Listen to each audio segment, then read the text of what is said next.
Jai Gurudev, everybody, welcome back. So, today, what happened? Nothing much really happened, just was wondering. So, what would I have to say? Well, there's nothing really to share. And so let's go directly to the question. So I'll ask Jai Gopalan to ask the question. Dear Gurudev, there is some confusion about your teaching about nutrition.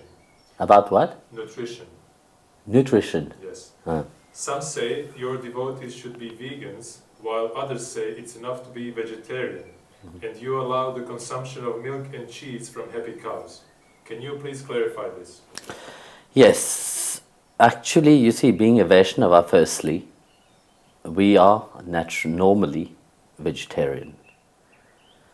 But I specifically ask the devotee if they are vegetarian to get their milk product or anything which is cheese and how you call it, other things, butter and so on, from a place where the cow is not treated in a bad way. And if they get it from, especially like in, there's many farms which treat the animal in a very nice way, and also that the animal afterwards will not send to be killed. Like that, there is many farm from the ISKCON especially, and there is also some of the devotee who have farm in, like I know in Switzerland there is devotee who look after the animal in a very nice way, yeah, and also us here in the ashram. So in that way, you can use the how to say, the milk. You can use the different product, being vegetarian, knowing that you are not supporting a certain system which is really aggressive towards milking the cow and so on. After that, when they finish using them, they send them for killing. This is very bad, and I'm completely against that. And if you can't, then it's better to be vegan, and this is best. There is so many things, what you can use, in place of really milk which you bought and all the stuff. There is almond milk, there is coconut milk. There's so many things. Nowadays, being vegan is much easy. If you will talk about being vegan, in some years back it was difficult, but nowadays it's much easier. You get substitute of so many things. So that's in that context. If you're in your place you can't, then it's better to be vegan. If you're not so sure where the milk or where the milk product and so on is coming, whether it is from a happy cow, or not, then it's better to be vegan. But if you know about it and you're sure about it, just not knowing because you have heard somebody saying it, no, but you have to be sure about it. But if you are vegetarian, but the product that you are using must come from a place where the cow is treated and the animal is treated in a respectful way, and also that they are not being sent to be killed afterwards. This is very important. Very often I have heard also some people say, yes, but we do get the milk from a happy cow place, where the cow are free and they are roaming around, all these things, but yet they don't know. Once the farmer have finished using them for their milk, what would they do with this cow? They will send them to be killed. So be sure about that. If you are taking things like that the cow is not being sent, because you have a certain responsibility with that cow also. You see, if you are taking their milk, all this, they are also like a mother who have given their milk to you. Then would you send your mother to the slaughterhouse? I don't think so. That respect you must have. And you must consider that.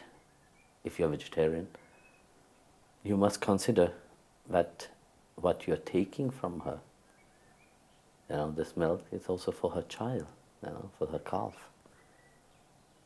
Being part of that chain, you must also honor that. But you have to protect them. You have to look after them. You have to look really what you are eating in general. Because food have a deep impact upon one mind, one brain.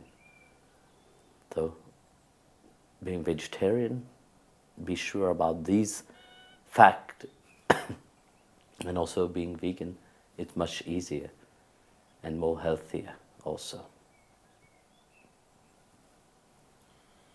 Dear Guruji, how do I get rid of the limitations and projections of my mind on God? Because I don't know anything other than my limitations, and my faith is less because I don't know how and what to think about God except through my limitations. Well, look, what we know about God is what we have heard. God reveals Himself. I will not say that you can know God through your mind, because what your mind understands is always through limitation of things. How can we understand the unlimited, infinite reality? Can something which is limited understand that? I don't think so. So that's why our mind is limiting. What we understand only things that is dear to us actually. What we have a certain concept of God. And we like that concept. But really to understand Him, we have to transcend that limitation. Like Krishna said in the Gita, I am everything. So when Krishna said that I am everything, can our mind understand that? No, we like this little Krishna which we worship. We like the Krishna which tell us nice things. Let us dance together. Let us have a good moment together. But when Krishna becomes strict, do we still like him? No, very often people like only what they like. That's why God have been portrayed in many other religion in many ways in a certain way. God must be like this and like that and like this. You have certain rules and regulation how God is. Here Krishna said, no, I am everything. When in chapter 15 verse 12 he said, I am the radiance of the sun which illumines this whole solar system. I am the brightness of the moon. I am that shine of the fire. Here, like that, he explained that by saying that behind everything there is a divine potency. And that divine potency is me. There's nobody else. But when we look at it, we'll see only the outside reality. Now, we look at the sun, do we see that is Krishna shining? When we look at the moon, do we see Krishna is the brightness of the moon is Krishna? No, you don't see. What you see the moon. When you see the fire, you see the brightness of the fire. But you don't see the potency, the opulence of who is behind that fire. Now it's like when we look at the light, we look at the light in a bulb, we see the light bright. When we look at the fan, we see the fan turning. Now, when we have an oven which is heating with electricity, we have a different kind of heat. So, you see the brightness, the fan is turning, the wind is coming, you have heat, which is fire, which is burning. But do you see behind these things the electricity, which is giving the power to all these things? No, you don't perceive it, because you see only the gross things which is outside. So our limited mind perceive only things which is limited, because that's what you have been taught always, to see the limitation. And Bhagavan is telling you, no, I am everything.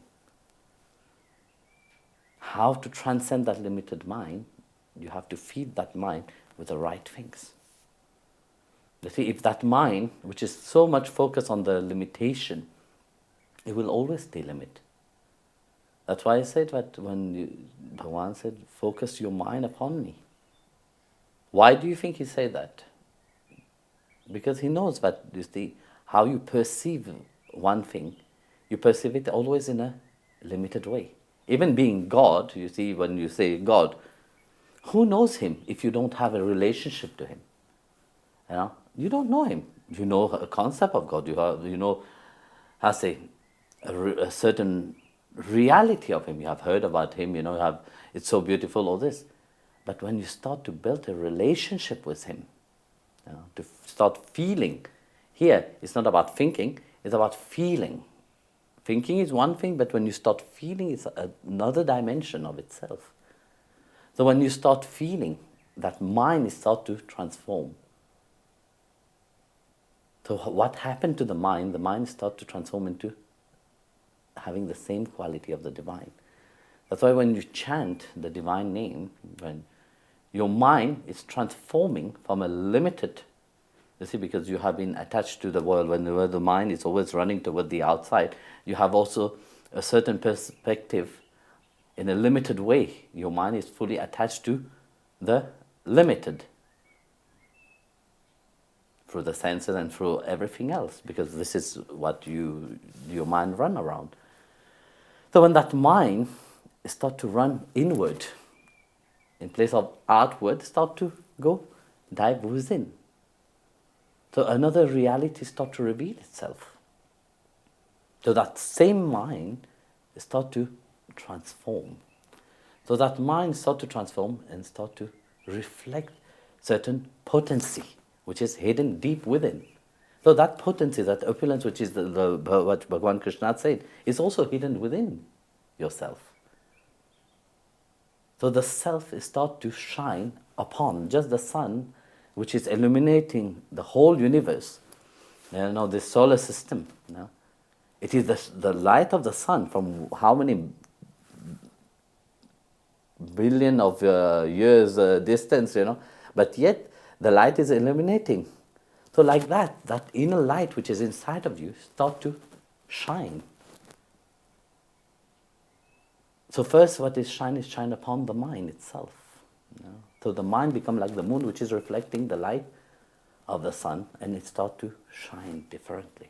It starts transforming itself. So the divine quality which is embedded inside of you starts to shine through the mind. Through the mind, when the mind has been shining that divine quality, it starts to shine through your senses. The way you see things change, the way you hear things change, the way you talk change, the way you act change, and the way you smell even change, because your odor also become more sensitive. So, these people are laughing. You become more joyful and more happy. For no reason, you see, that transformation happened. Then God appeared to be more closer to you, because you could start to feel him. You are not the same person which were miserable, which, okay, yes, I need something to be happy. When I get this, I'm happy for some times, but yet, after I have been using that things, the happiness disappeared again. No, that transformation makes you different completely. Then you start to shine.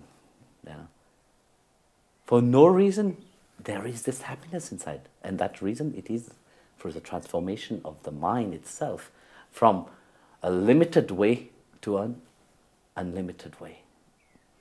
That's why Krishna said the same mind is your best friend when it is controlled, but when it is uncontrolled, it is your worst enemy. Because that same mind drags you into the world of matters and makes you fall into Maya completely. And the same mind, when it is turned towards the supreme reality, it becomes an instrument of enlightenment. So where you focus that mind, it is very important. Knowing that the same Supreme Lord which is inside of you is everywhere. So your view of limitation of God, how you see, of course it is, when as long as you are not knowledgeable about the divine potency which firstly reside inside of you and in everything. Constantly Krishna said to Arjuna, the yogi perceive me everywhere. What are they looking? Are they looking at the growth of the outside, or are they looking at the potency which reside within everything? So how you perceive things also matters about that, and that transformation and that change inside of you happen when your mind turned towards Him. So, like how to change that mind, like it said, chant the divine names, chant His name. More you're accustomed to the divine when you're doing your japam, especially. Very often people just do japam. Oh, Swamiji have said, do 16 rounds and just do 16 rounds and finish with it. No. You see, you do your 16 rounds, you sit and meditate and really perceive the divine inside of you. Then you will know that God is omnipresent, and He is at all time in all His creation. Then you start to feel Him. When you start to feel Him, there's a beautiful story, that just came to me. In the life of Namdev Maharaj, one day something happened. His house caught fire. So, as his house was burning, some places of the house was not burned. So it was a place where there were sweet jaggery, there were other things, flour and all this. So Namdev, he perceived Vitthal in everything. So when he saw that his house is burning, in place of getting sad, he started to rejoice and being happy and start jumping with excitement. When out of his excitement, what he did? He went where the place where it was not burned, he took all the jaggery and everything, throw it in the fire. Because for Namdev, he perceived Vitthal in the fire itself. He perceived Vitthal in the water. He perceived Vitthal in the tree. For everything was Vitthala for him. So he gets so excited, that he starts taking everything which was not burned and start throwing it into the fire. Here, said, Bhagwan, this is for you. Seeing that, Panduranga was so delighted, and with that simple devotion, with that act of saying, yeah, look, he said to Rukmini, look, he's seeing me in the fire, so I must go there. So Panduranga appeared next to him and said to him, what are you doing? Why are you putting everything into the fire? And he said, look, Bhagwan, you are that fire. You are the water. You are everything. So for me, I don't see any different. You have come into the form of fire, I'm feeding you. And Bhagwan was so happy with him. But the fire went off and the house was back to normal. Such faith, the saints and the sadhus and the rishis' house, that faith a devotee must have towards the Lord. But everything is Him. Even when you don't perceive it, because in life it will come to time, but you will not perceive at the beginning. Like I said, you feel it because you're engaging yourself into that. But as time passes, because very often human is like this, but they start something and they as time goes, they find, it is very, heavy and burden to carry on the same. They change their attitude, they change the way they say things. But knowing, that the same Lord keep residing in everything, and it's always with you. At every moment He is with you. You should never be discouraged, even if you don't feel Him. Keep engaging your mind in His remembrance, meditating upon His glory, and let your mind transform itself. Like I said to you, that mind, more it's turned toward the light, more it will start to reflect the light. That's what Lord Krishna said, I am that light, I am that brightness of the moon, and I am the shyness of that fire. Because He's the essence of everything. To find that essence within yourself, and you will find God. He will find you.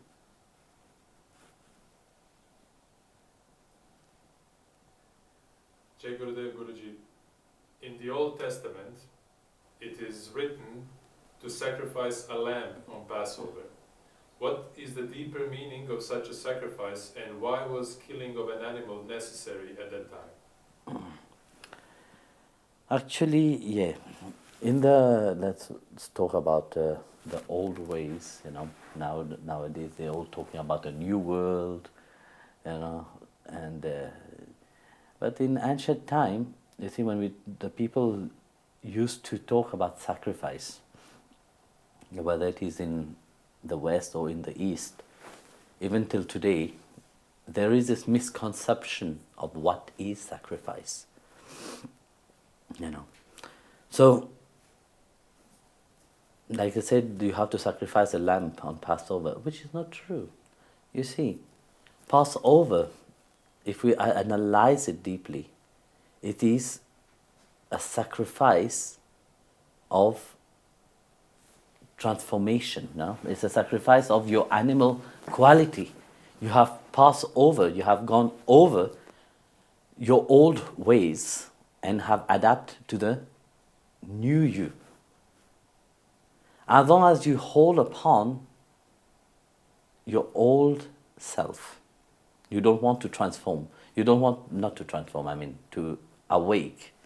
You stay sleeping. Of course, in the state of being asleep, there is nothing what happened.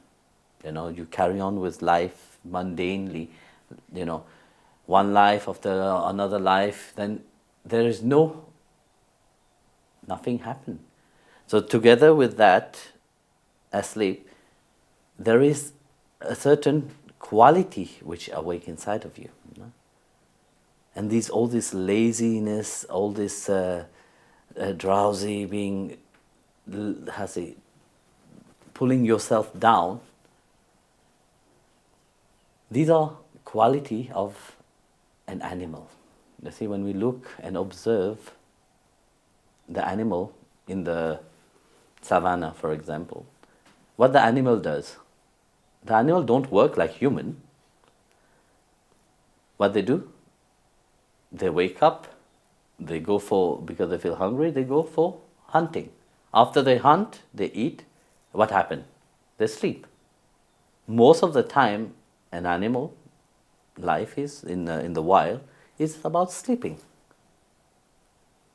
So, like that, you see, these laziness, this negative quality which is inside of you, it's like an animal. So it is, when we talk about sacrifice, we talk about sacrificing these animal quality. Because as long as you hold upon these qualities, you will never advance, whether it is in life or in your spiritual path. So, sacrificing meaning to let go of it. Because you see, if you want to move forward, we have to empty our baggage. If you want to carry a whole big bag upon yourself, can you walk? You will walk, but your pace will be very slow. But if you really want to advance and move forward, you have to remove lots of baggages which you have been carrying. So that's why you have to start sacrificing this animal quality inside of you. So to be able to sacrifice this animal quality inside of you, you have to start to observe it, to get to know that it is there, and to start transforming it, offering it to the feet of the Lord, which means by yourself, you can't do it because you have been so much attached to this quality. So that's why when you surrender it to the Lord, He sent help. He sent the teacher, He sent the master to help you to get rid of that load from you. So that's what is the real sacrifice. It's not about a lamb, because God doesn't accept. Like I just said earlier, He's in everything. He's also into that animal. So does He accept His own children as sacrifice? No, He doesn't. So what He accepts is that sincerity, that love that you have inside of you. And that's what you offer on His altar. You see, this old concept of it is a business concept also. You see, in old time, even now, many religions think like that. Also in Hinduism, there is some people still do animal sacrifice. They do it as a business to God, because they think that if I sacrifice a life to God, God will be happy with me. No, it is not. Look at your life. You have been sacrificing. Have you changed? No, you're still the same miserable self. You're still unhappy. Nothing have changed, because that animal quality you have not sacrificed. You have sacrificed the animal on the outside, but yet you have not sacrificed the animal quality which is inside of your mind and inside of you. You sacrifice this negative quality from inside of you, you will be the most happiest. So let this poor animal live their life. You don't have the right to take their life, like it is said in the Bible itself. You take life only when you can give life. If you can't give life back to that animal, who give you the right to take life of this animal? They said, I have given you seeds and plant who bear fruits. Shall it be for the animal? If He Himself have said that, why would He accept a sacrifice of an animal? So, think well, when He have said to sacrifice an animal, it is your animal quality that have to be sacrificed. And what you have to give to the Lord is that sincereness of your love. That's what He wants. Jai Gurudev Guruji, you have told us it is important to forgive ourselves and others. Yet this is difficult because of pain and mistrust. Is there a technique or method for how to start the forgiveness process? Yeah, firstly, if you want to ask for forgiveness to others, go to the person and ask the person directly for forgiveness. That is the most easiest way, because this makes you humble firstly, and it gives you an inner strength really to face. Because very often, you see, you don't go and ask for somebody for forgiveness because you feel ashamed, or you feel angry. Sometimes you have to put these things aside and face the reality, face the person. Like I said, no one is perfect here. Face the person. If that person is angry with you still, you do your part. Go and ask for forgiveness to that person. So when it comes to yourself, you have to learn to accept that whatever you have done, if it was not good, that's why you feel guilty inside of you. Learn to know that the past is gone. And if you sincerely, like I said again on this question a few days ago, if you sincerely regret it, know that God has forgiven you. But doesn't mean that yet you go back to your old ways and that everything is the same. You see, it's like when a glass is broken and you mend it together with glue. It would look the same, but that line will always be there. As a reminder. Don't hang upon that. Know that this have teach you a great lesson. And through that lesson, you must move forward. This lesson have come into your life because of some scars, from past lives. Because you see, why do you think something happened in your life?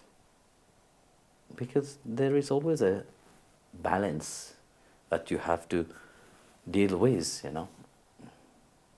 So once this balance have done, you move forward. You see, you are this witness. You are witnessing life, inside of you.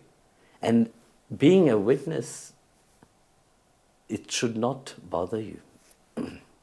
You observe, but you don't create. In the life of Ramana Maharishi. So Ramana Maharishi, actually, he died of cancer. So people always ask, he's such a great soul, he was liberated. Why, he didn't do anything to get rid of this? So one day, one doctor observed him, and he saw that his body, normally, somebody which have that kind of cancer should be in terrible pain. So he asked Ramana Maharishi, So, sir, are you in pain? Then he answered, I can perceive the pain in this body, but it doesn't touch me. So he observed the pain within his body, but as being the witness of things, he knows that it is the body which is suffering. So that's how great he was, you see. That he was always sitting in that consciousness of the self, which is ever free. The self is there observing. So like that, you see, you are here observing life itself, And of course, in life you will have good moment and not good moment. Learn to be seated into that consciousness, that awareness. That you, as Atma, you are free from what is happening on the outside. This drama of forgiving and forgive is only on the outside, just to please you. But you, as Atma, you are free from that also. You will just go through the law of karma, through the law of samsara, from which life you have had these things, that's what it is coming to you. Let it come, let it go. Don't hold upon. When you hold upon, then you're creating more karma. But when you can learn to let come and let go, it becomes very easy. So like that also, you see, people will come and bow down to him and bring things to him.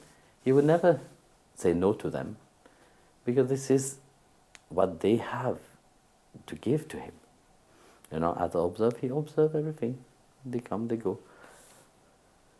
So, like this also, in your life, those who have, if you feel that you have to go to ask somebody for forgiveness, just go and ask the person for forgiveness. Whether the person forgive you or not, it doesn't matter.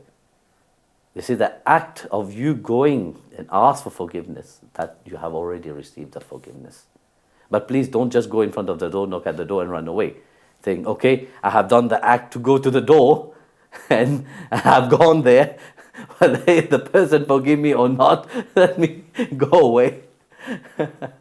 No, face the person, whether the person is angry with you or not, it doesn't matter. Just face the person, but let that be there, You have gone there, let it be there. And when it comes to you, know that, like I said, if you are sitting in that consciousness of being the witness, and that the Lord himself is dwelling within you, you see, and also one thing is that past is past. Now you are moving forward with your life. Move forward with your life and be free from that. To let go of the past.